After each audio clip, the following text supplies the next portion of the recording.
For 17 years, she got letters from the man ordering genocide. She read about his daily life, his travels, his work complaints. Among hundreds of letters, only one briefly mentioned the camps. It was a single postcard that stated, "I'm off to Auschwitz. Kisses, your Haney." But when Allied interrogators finally captured her, they thought she knew nothing. That conclusion reveals a deeper, more disturbing truth than mere guilt. Before Heinrich Himmler led the murder of 6 million, he was a shy 27-year-old party member. Margaret Segroth was older, divorced, and financially secure, running her own medical clinic. She didn't wait for him to approach her. She actively pursued him. They met in 1927 in a Bavarian resort town. Heinrich was lecturing for the Nazi Party, traveling and spreading their ideology widely. Margaret attended one of these talks. Something about the awkward young man caught her interest, perhaps his strong conviction, or his clear desire for a life beyond his current means. By the next July, they were married, and this timeline is crucial. Margaret didn't marry into a position of power. She financially supported it before it even existed. Her family's wealth funded Heinrich's early political journey. Her savings sustained them as he rose through Nazi ranks. She was the financier, not a mere accessory. He depended on her far more than she depended on him. This power imbalance would later become significant when things reversed. When Heinrich gained immense authority, becoming Reichsführer SS and a top German figure, he didn't just distance himself from Margaret. He completely left her.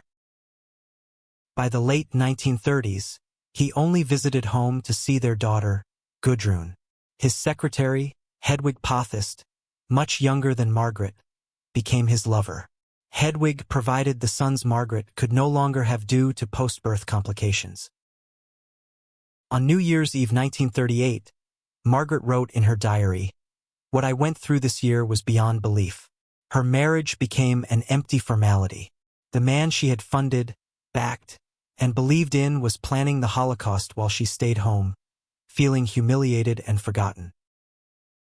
The woman who once controlled their relationship now had nothing but her daughter and her self-deception. Yet, despite the neglect, Himmler still acted the loving father when convenient, leading to history's most disturbing family excursion. The day they took a 12-year-old to Dachau. On July 22, 1941, just weeks after Heinrich Himmler ordered the mass killing of Soviet Jews, he brought his 12-year-old daughter Gudrun and her mother, Margaret, to Dachau concentration camp. Pause and consider that for a moment. This wasn't a secret Heinrich kept from his family. This was a family outing. Dachau was the very first concentration camp established by the Nazis, opening in 1933, shortly after Hitler came to power. By 1941, it served as a model for the entire system, a blueprint for systematic cruelty that would be duplicated across Europe, and Heinrich Himmler took his wife and daughter there as if it were a guided tour of a factory. Gudrun's diary entry afterward shows something horrific in its childish innocence. She wrote, "We saw the gardening, the pear trees, then we ate and everyone received a gift. It was a lovely, very large operation. The sanitized tour, the curated experience, a child documenting her visit to a killing machine like a pleasant afternoon at an estate. The pear trees, the presents, the word lovely." What did Margaret witness that day?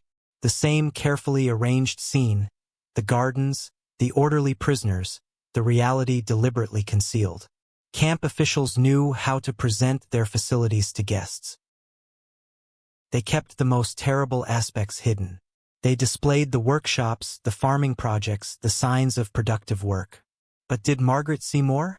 Did she notice the gaunt figures outside the designated tour area? The fear evident in people's eyes? The odor that no amount of scent could conceal? Did she question why prisoners flinched when guards came near? Or why specific buildings were kept locked? Or what happened to those who entered and never emerged? The question becomes unavoidable. What did Margaretha truly observe at Dachau? And what did she consciously ignore?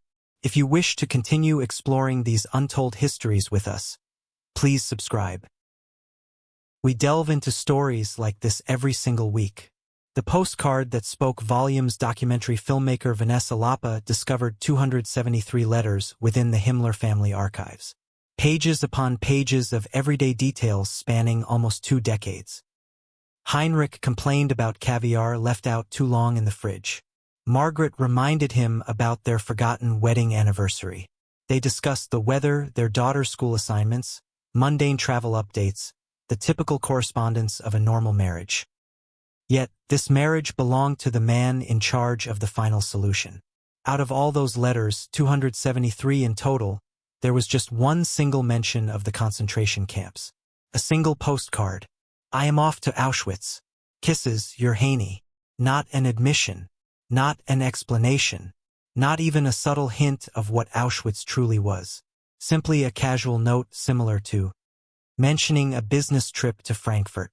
The same man who signed orders for mass executions wrote Kisses on the same postcard where he referenced the most notorious death camp in human history. For many years, this was used to suggest Margaret was kept in the dark. Her husband spoke about everything except his work. She was an abandoned wife, excluded, a victim of his concealment. However, her diary reveals an entirely different narrative. What the interrogators overlooked. When Allied forces questioned Margaret after the war, they determined she was unaware of Nazi activities. She claimed ignorance, and they accepted her statement. The interrogators wrote their findings and moved on to other cases, but those interrogators never saw her personal diary entries, the ones that present a very different perspective on what Margaret knew and believed. March 3, 1940, Margaret traveled through occupied Poland as part of her Red Cross duties, visiting Poznan, Lodz, Warsaw, and Bydgoszcz. Her diary entry that evening. This group of Jewish people, the Pollock family. Most of them did not resemble people at all, and the unspeakable filth there. Establishing order in that place was an unprecedented challenge. This was not due to a lack of knowledge. It stemmed from a deliberate ideology. The identical language of dehumanization found in Nazi propaganda, penned in a personal journal never meant for publication. Margaret was not repeating her husband's opinions to please him or anyone else. She genuinely believed them. June 22, 1941 marked a pivotal day. On this date, Germany initiated its invasion of the Soviet Union, commencing Operation Barbarossa, which escalated the Holocaust into its most lethal phase. This single day would ultimately claim the lives of 27 million Soviet citizens. The specialized killing units known as the Einsatzgruppen were already assembling, poised to advance with the Wehrmacht and systematically slaughter Jewish populations in the hundreds of thousands. What did Margaret's journal entry reveal on that particular day? A brief, matter-of-fact mention of the war's commencement, followed by a reminder about the presence of caviar in her refrigerator. The invasion that would fundamentally alter the trajectory of the 20th century was treated with the same level of attention as leftover fish roe. By February 1945, the situation was dire. The German Reich was on the verge of collapse, with Allied forces advancing from all directions. Cities were engulfed in flames. Germany's impending defeat was evident to everyone except those who deliberately ignored it. And Margaret wrote about how truly remarkable it was that he was entrusted with such monumental tasks and capable of accomplishing them. The entire nation of Germany looked up to him. She possessed knowledge of her husband's actions. She was not unaware. Her indifference lay in its moral implications. She viewed the dehumanization of Jewish people as a necessary objective to be achieved. She perceived the war as her husband's significant life mission. She interpreted the devastation of Europe as confirmation of his prominence, rather than evidence of his criminal activities. The investigators who asserted her lack of awareness had never encountered these writings. The challenge of prosecuting those complicit in wrongdoing. Allied forces apprehended Margaret on May 13, 1945, near Bolzano, Italy. She was attempting to flee southward with her daughter, Gudrun, seeking refuge before the authorities closed in. Merely 8 days prior, Heinrich Himmler himself had ingested a cyanide capsule to avoid capture. Margaret was now alone. The Allied forces confronted a complex and difficult decision. She was the spouse of one of history's most notorious criminals, the architect of the concentration camp system, the overseer of the Einsatzgruppen death squads, and the individual who transformed the administrative apparatus of the German state into an instrument for genocide. However, Margaret herself had not committed any offense that they could legally prosecute. She had not signed any official orders. She had not directed any military units. She had not directly caused harm to anyone that investigators could definitively prove. She had simply maintained a comfortable lifestyle while her husband orchestrated mass killings, profiting substantially from his elevated position, the luxurious home, the domestic staff, the financial stability. All of it originated from Heinrich's activities, even if she deliberately avoided identifying the precise nature of that work. The central question became whether benefiting from criminal actions is equivalent to being an accomplice. If the Allies held Margaret accountable through association, adopting the principle known as Sippenhaft, a practice the Nazis themselves employed to punish the families of dissenters, they would effectively open the door to prosecuting countless German families, the wives of soldiers, the children of party officials, and anyone who had reaped benefits from the Reich's regime. The entirety of the denazification process would be overwhelmed by the burden of widespread culpability. Conversely, if they absolved her, it would suggest an equally disturbing implication. It would imply that the Holocaust could proceed without active participants, relying instead on obedient subordinates simply following orders while their partners inquired about nothing and accepted no personal responsibility. Margaret's situation became a symbolic representation of a broader debate that Germany would grapple with for many years. At what point does moral accountability cease? The same individual, subjected to two completely contradictory judgments. The events that followed demonstrated that the entire post-war judicial framework was fundamentally flawed. On March 19, 1951, a Bavarian tribunal responsible for denazification reviewed Margaret's case and categorized her as a Mitläufer, meaning a follower. This represented the lowest level of guilt, essentially labeling her as a passive observer who went along with the regime without active involvement. Her past actions were officially considered settled. She was permitted to resume her life, receive her pension, and participate in elections. Then, on January 15, 1953, less than 2 years later, the very same system made a complete reversal. A new tribunal reclassified Margaret as belastet, meaning burdened. This classification indicated that she was considered a beneficiary and an active supporter of the Nazi regime. The repercussions were significant: 30 days of forced labor, the forfeiture of her pension, and the permanent withdrawal of her voting privileges. The same woman, facing the same evidence, resulted in opposing verdicts. This abrupt shift highlighted a crucial aspect of post-war justice. It was not primarily about uncovering the truth. Instead, it was driven by political expediency.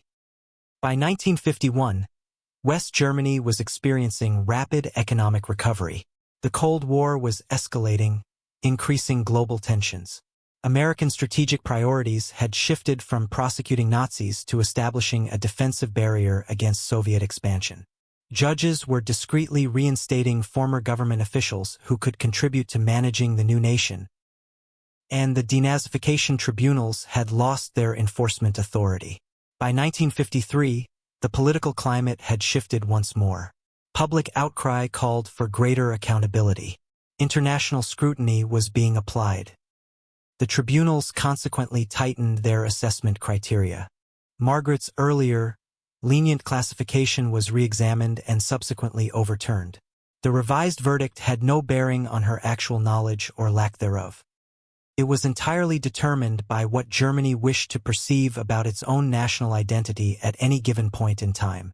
The daughter who failed to learn whatever Margaret avoided confronting throughout her life, she directly transmitted to the subsequent generation. And Gudrun, the daughter who once described Dachau as a pleasant place, never came to terms with her father's atrocities, neither at that time nor at any point thereafter. Following the war's conclusion, Gudrun did not distance herself from her father's controversial legacy. Instead, she fully embraced it. She became a founding participant in the Viking Jugend, a youth organization with neo-Nazi affiliations that was dedicated to instilling the ideology that had nearly devastated Europe in the next generation. She joined Still Hilf, an organization known as Silent Help, which was committed to aiding fugitive war criminals in evading apprehension. This was not merely a passive expression of sympathy for past events. Gudrun actively assisted concentration camp guards in escaping legal prosecution. She made visits to imprisoned war criminals within their detention cells. She generated funds to support their legal defense and provide for their families. When questioned about her father, Gudrun's response remained consistent throughout 7 decades. She consistently described him as a very good and caring individual until her passing in 2018, a period of 73 years after the liberation of Auschwitz, and 73 years after the world witnessed photographic evidence of what her father had constructed. The young woman who recorded a pleasant day at Dachau evolved into an adult who actively protected the individuals responsible for operating it. This failure to acknowledge reality did not cease with her passing. It transformed into active obstruction of justice, propagating across another generation. This illustrates what silence evolves into when it is passed down through familial lines. It does not retain neutrality. It does not simply diminish. It deteriorates into something more sinister. This is the true representation of Margaret's legacy. Margaret Himmler did not commit any crime that was officially documented. No court ever substantiated that she issued orders for anyone's death, signed any documents leading to fatalities, or directly participated in any horrific acts. According to the most stringent legal definitions, she was not considered a perpetrator, but who saw him as a kind and devoted husband until her passing in 2018, exactly 73 years following the liberation of Auschwitz, 73 years after the globe witnessed images of his creations. The young girl who captured a peaceful day at Dachau grew into a woman who defended the SS officers responsible for its operation. Her inability to face the truth didn't vanish with her. Instead, it transformed into deliberate interference with legal proceedings, passed down to the next generation. This is the fate of silence when it's inherited. It never remains impartial. It doesn't simply disappear. It festers into something more sinister. This is the true meaning behind Margaret's legacy. Margaret Himmler was never formally accused of any offense. No tribunal ever established that she commanded anyone's killing, authorized any fatal order, or was personally involved in any horrific act. By the strictest legal interpretation, she wasn't an offender, but her narrative exposes a critical aspect of the Holocaust's operation. It wasn't driven by monsters, but by individuals who chose to ignore, remain unaware, or refrain from action. These were people who visited extermination sites and focused on the blooming pear trees. Individuals receiving correspondence mentioning Auschwitz and choosing not to inquire about its purpose. They watched their nation systematically oppress millions while fretting about the caviar in their fridge. Margaret profited directly from mass murder. She deliberately avoided acknowledging the atrocities, and when the conflict concluded, the legal system, tasked with judging her, struggled to determine her guilt or innocence.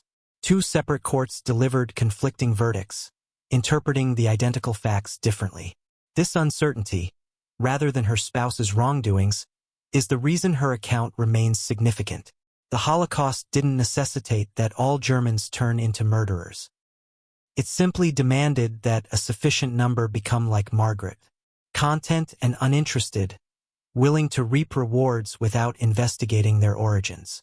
Prepared to label horrific acts as mere duties and mass killings as monumental achievements, she passed away on August 25, 1967, at 73. Regardless of her true knowledge, what she truly observed at Dachau, or her understanding upon reading, "I Am Off to Auschwitz," it vanished with her passing. However, the fundamental question of what constitutes ordinary complicity persists every time we ponder the origins of atrocities and the people who permit them. We appreciate you watching. Should you wish to explore this subject further, consider viewing one of the videos displayed on screen.